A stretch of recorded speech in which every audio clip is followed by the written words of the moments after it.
up, you guys? The Curious Owl here, and today I am doing a very special Mother's Day video with my mom. Today I wanted to talk about something that is like really a big part of my life. As you guys know, I'm a huge reader. I have an entire booktube channel. I focus a lot on books, and to be completely honest, a huge part of my reading, I think personally, was because of my mom. I feel like that growing up, I had this really big influence of reading. I don't know exactly how. I don't remember like what exactly started me with reading, but I just for some reason have an idea that mom was somehow really involved with it at some point. Licking the tripod.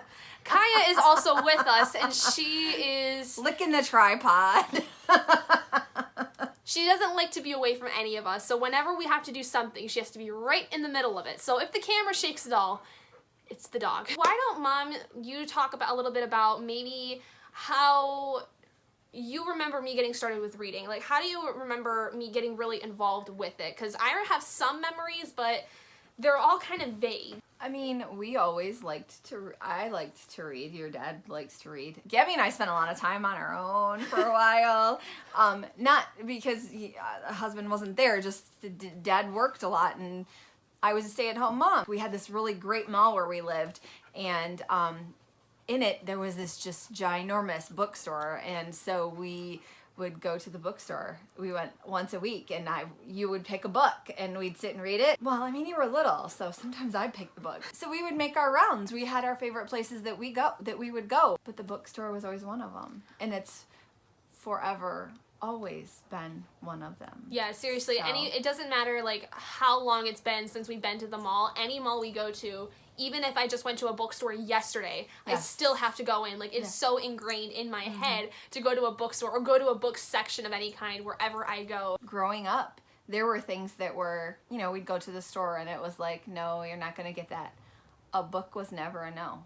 I had a lot of toys growing up, I remember, but I think that I definitely was more drawn to the books, if I remember correctly. Like, I wanted some toys here and there, but I was the kind of kid that was more like, give me a book for Christmas, and I still am that person. Now, I remember one specific memory is one of my favorites, I think, when it comes to reading, is that when I was in the first grade, I had these LeapPad books that I used to read all the time, no matter what. Like, that I do remember as being one of the big ways that I remember learning how to read. I think at one point my first grade teacher kind of got mad at me because I kept reading the books during class when we were supposed to be doing other things, and I just couldn't stop reading my LeapPad books. It was actually at her request that I get you something like a LeapPad because you were struggling with comprehension questions. So like you would read a story and then they would ask you, well, what happened? And so that the process of, well, first and then, you know, that kind of stuff. We got you one for Christmas. We got you a LeapPad for Christmas, I remember, and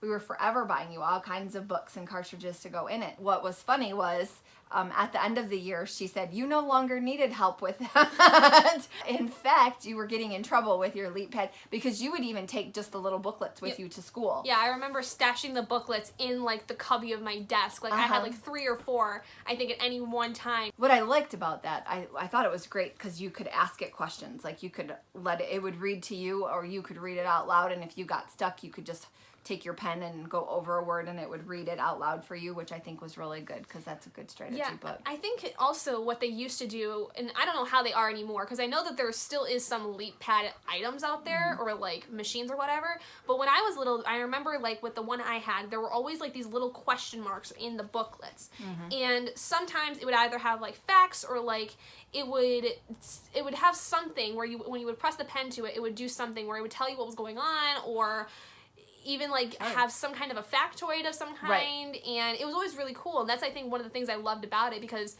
even after I stopped using them, I still like would listen to them and like play with them because I just enjoyed learning those things. What were some of the first books that you think you remember me getting involved with, whether it was a series or like just anything that you can remember from when I first started getting really involved with reading after like the first grade, I guess. Well, I remember Junie B. Jones was a big one for you. You used to Yep. love Junie B. Jones. Those were the ones that you started bringing home from the library or from the classroom library. I remember you called them the Jack and Annie books. Oh, the Magic Tree House. Yep. We had so many. I think we still have There's some a box of them downstairs. I think we have at least 20 of them, and they're all like at Yeah. different points of the series because we just got them so out of order. Or we like tried to collect them as we got going, but even the what were they called? They were like companion books where Yep. it was like they were like I research field guides or something yes, like that. Yes. Not American Girl. What were the historical ones that you would read? Do you remember some of the? Oh yeah, like the Royal um, Diaries or something like that. They were from like different real people. yeah, like historical figures like Cleopatra and Sacagawea. They were like these old diaries that were fictionalized. Like they were fictionalized accounts of these young women's lives Who were real at real. one time, but maybe the diary wasn't necessary. Right. There was like I remember the library that we had at the elementary school I went to had like a whole section just filled with them, and I remember eating through so many of those in like late elementary school, early middle school, because they were just I was for some reason really fascinated with like historical figures when I was like Not at first. It was but- actually a push by a teacher that you had. Yeah, and I just remember that when I was like 8 or 9, I started reading them, and then I just stopped reading them at some point because I got invested with like a bunch of other stuff because Right. that's when I got into like a lot of the fantasy and sci-fi stuff by the time I was like in late middle school, early high school. The Michigan Chillers and American Chillers books. Those were specifically, I think, because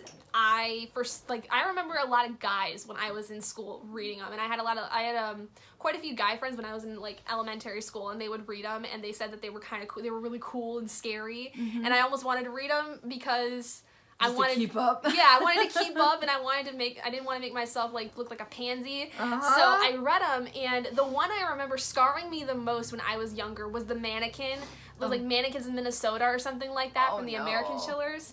Funny story too was that when I was about 13, I think, when we went up to our cabin one year, and there was like about partway through the trip we stopped at a rest stop. And we found out that Jonathan Rand, the creator of the Michigan and American Chiller series, was at a store not far from there that was completely it was all his stuff. It was all the Michigan Chillers, American Chillers, all merchandise, stuff like that. It's called Chiller Mania. It is awesome. It was so cool. And he was there and he was signing stuff because he was also at the time coming out with a more young adult based, maybe like late middle grade, if I remember correctly, novel called Panda Mia, and I remember getting it. He signed it. It like my first author signing experience. It was so awesome. He was so you nice. guys got your picture taken with him. He is tall. Like he's over 6 feet tall. Yeah, he was a big dude. It was so cool, and I just remember like reading that book like that entire weekend while we were there, and I loved it. It was so different, I think, from how his Michigan and American Chillers books were, which were very much catered for like your elementary grade, middle grade kids, but Panda Mia was like a step up for him, and it ended up being like just as good, if not better. And I don't think he ever came out with more books with that series, and I think that it was led up to believe that there would be more. So I'm kind of mad that he didn't, because I remember loving it so much. And you hit like 5th grade, and right around then, that was where Harry Potter came in, because then it was an appropriate reading level, Well, and by the time that I was in the 5th grade, Deathly Hallows was coming out, because I remember specifically one of my guy friends that I had when I was very young, he had gone to the midnight release with his parents for Deathly Hallows, and came to school all excited, and he was rubbing it in everybody's face, and that he got the book, and I was really invested with it. Like, I didn't know anything about the series, and I just remember like reading through the books and really liking them. But I only vaguely remember reading the 5th one for some reason, like at one point. And that was because I remember being up north with my uncle and my cousins at one point, and I just remember reading The Order of the Phoenix because he had told me that he couldn't get through that one. He thought it was too slow. And it was just, that's the only one I remember specifically reading when I was younger, but I do remember reading the rest of them. But that... Were you trying to prove him wrong? Yeah, actually, because he told me that it wasn't that good, and I kept reading it because I wanted him to be wrong, and I didn't, like, I loved it when I was a kid, but when I did my reread series here, like, about a year and a half ago, I did realize that Order of the Phoenix was actually really slow. He was right in a lot of ways, because it was my least favorite out of the series in that reread. Right? Then I think mostly throughout, like, middle school, I was reading a lot of the same things, if I remember correctly. I read a lot of, like, the Michigan American Shellers. I also got into Margaret Peterson Haddix when I was in middle school. There were a lot of those books that we had, and that was kind of like verging on like the sci-fi. There was like time travel involved, and there was one series that I remember reading that I had read the first book of, and it was the first one out, so there wasn't any more. And then now, like, oh my god, almost like 10 years later, all of these books in that same series are now out, and I'm like, I need to go back and find all of those books because it was so good. I think, though, by the time I hit about 8th grade was when I got involved with vampire books. Oh, yes. I was never a Twilight fan, but I was really involved with vampires by the time I was about in 8th grade. So you did Vampire Diaries, right? No. Oh, no. I tried reading that at one point, and I didn't like it. Which series did you get into? I got into the Morganville Vampires. Morganville Vampires, right. And I read the Marked series with Nana. Yep. So. Mom read the Marked series by Kristen and PC Cast, and I remember... Mother-daughter, I believe, yes, right? Mother-daughter duo. And I vaguely remember trying to read the first one. I think by the time I was like in late high school and I didn't care for it. But I think that was because I was so watered down with like the Morganville Vampires and Vampire Academy. And Twilight was really big. Twilight, and we tried to read them. Couldn't get to the first sentence of that book. The first sentence of Twilight I could not get past without being like, nope, bye. Yeah, I tried. But then going through like high school and stuff, I remember vividly not just reading like the vampire books, but that was, I think, about the time that I started also reading fantasy stuff. I didn't get really into high fantasy until like junior or senior year of high school. But by the time I was like a freshman, sophomore, I was reading like urban fantasy. The Beautiful Creatures series was when I really got started with it, and then I was reading a bunch of other things within that. And then junior and senior year, I had started reading The Lord of the Rings, which I loved, and then also started reading a lot of mystery. I had read a little bit of mystery in like throughout middle school, like some of the Nancy Drew books, but I got really involved with like psychological thrillers and psychological mysteries. Is that when you started James Patterson? Yep. Actually, we could go back a touch because you read I had started reading James Patterson in middle school with the Maximum Ride series, but I started reading adult James Patterson novels with Alex Cross, which was one of the series that my mom really loved. I love it so much. And that was actually the big reason why I wanted to start writing my mystery novel, was because I got so inspired by reading James Patterson's work that I felt like I could do something like that too. Great series. I'm still reading them.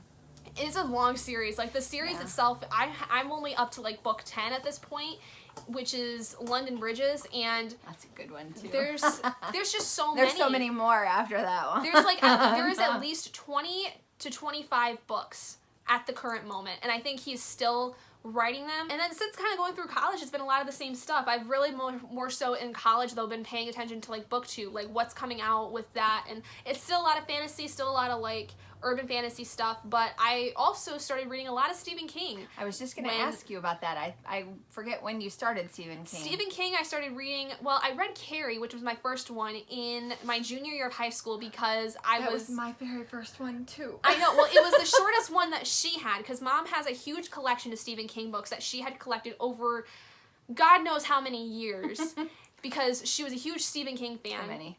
And she had told me that she had this was in some kind of a book of the month club. Yeah, yep. Got signed up for a book of the month club, and so every month I got a new book. Yeah, so it was, and they were all Stephen King. It was like all Stephen King related. So she's got like probably 25 books of Stephen King that I've been slowly picking through, but now I can't so much anymore because I'm not here, but I can always like just look them up through my library. Excuse me. But the first one I read was Carrie, which was in my junior year of high school because it was the shortest one, and that was really good. I really liked it. But then after that, I tried reading The Dead Zone my senior year of high school, and I couldn't get into it for some reason. I think just it was a lot to deal with at the time, and I wasn't that well versed, I think, with sci-fi to know how to deal with it. And then I read Desperation, which I just read last summer, and I really, really liked it. It was really good. Then I also read Mr. Mercedes, which is the first novel in the Bill Hodges trilogy, which is really good. It's one of his more newer books. And then I just recently also listened to the audiobook for The Gunslinger, which is the first book in the Dark Tower series, and that one I was really iffy with because there's just a lot going on. Don't let your grandma hear that. She loves that series. I know she does. I wanted to like it a lot. I really did. I gave it a 3 out of 5 because the story itself was interesting, but there was so much going on that I couldn't quite understand the story. But I think if I had read the physical book, it might have been a little bit easier just because I remember when I was listening to the audiobook in the fall that I just kept getting very distracted when listening to it. So I think if I read the physical book, I might like it more and understand it better than the audiobook. But most of Stephen King's work I'm doing pretty well with. Like there's some books that are better than others, but I haven't gotten anything below a 3-star at this point, except for Insomnia. But I DNF'd that one about, I would say, like 400 out of 900 pages in, because there's a lot involved with Insomnia that deals with the Dark Tower series and Hearts in Atlantis, which I also read and really liked. But there's a lot going on with other series that are involved with Insomnia that I have to read first, because Insomnia plays on a lot of ideas from the Dark Tower series with these like men in yellow coats or something like that, and they're also slightly played into with Hearts in Atlantis because there's a character in the very first story that is being chased by these men in yellow coats. But I didn't know that I didn't until realize that was part of that either. I didn't know about it until somebody on YouTube told me. My dad's sister and my dad's mom are obsessed with Stephen King, so if I have any questions, I think from here on out, I'm just going to ask them because they can point me in the right direction. They've read way more than I have, and I love Stephen King. I've read a lot of his stuff. I like his short story. They're books full of short stories, 4 Past Midnight, and just some great stuff. And I think I bought you Dr. Sleep, which is actually like it's the story following The Shining. It's basically. But you haven't read The Shining, have you? I have not. The Shining is one I've been wanting to read, but there's so many books I have to read that I want to read that I haven't gotten to it. But Dr. Sleep is basically years following The Shining, where it's the little boy Danny's. Yeah, the little boy in The Shining, Danny, is all grown up, and it's his story dealing with the aftermath of things that have happened in The Shining, basically, is what I know of it. But yeah, she got it for me, I think, for Easter one year, and only because I wanted to make sure we had it in the house so that when I got to it's in my room. In my TBR pile. Mom is slowly getting a larger TBR pile because of me. Sorry. I feel like for both of us, though, reading has just always been something we've done. Like, it was kind of just like an innate thing for me growing up to just have a book in my hands no matter what.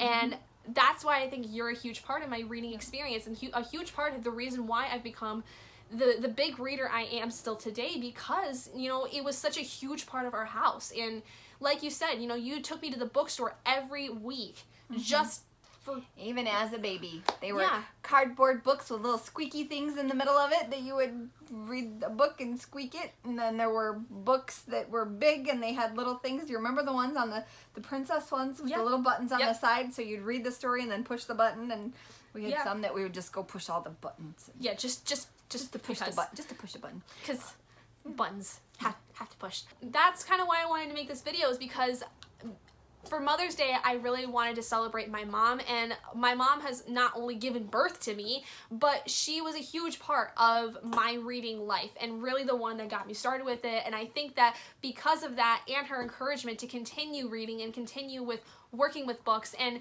working with my own writing because of how inspired I am by books, it's just a really important thing for me to have made this video so that I can thank my mom for all the years of just reading and all the years of encouragement for that, because there's so many people out there that don't get a chance to read or don't have the ability to learn because they don't come from families that are able to teach them and value it. Yeah. And so it just makes me really grateful to know that I grew up in a home that helped me understand that reading's a huge part of learning, and it's now just a really big part of who I am, and I don't really know who I would be if I didn't have it, to be honest. So me neither. It's such a huge part of my life now that it's impossible for me to even understand who I would be without it. Like, if you were to take away books and all of the things that I've learned through books, I'd be a very different person. I think I'd be a lot more pessimistic about life than I think I already am in a lot of ways. So I just think, I feel like I owe a lot to you when it comes to that. So I wanted to thank you, and thank you for sharing your experience with watching me read and see how I've progressed over time. So yeah, so thank you guys so much for joining us in this video. I hope you guys enjoyed it. If you would like to see my mom in future videos, I'm sure she would love to join me, and leave some suggestions down. Kaya too. Yeah, if you would like to see Kaya in more videos too, so she stops whining, that would be cool too. But let me know down in the comments below if there are other things you would like for my mom to talk about, or if you have any questions about maybe about what she remembers from me growing up and reading, or what I remember. And yeah, so anyway, if you guys, with Kaya's last 2 sentences, if you guys did enjoy this video, please do give it a big thumbs up. And if you're not already and you'd like to be, hit the button down below and subscribe to become an owlet in our flock. And I will see all of you guys in my next video.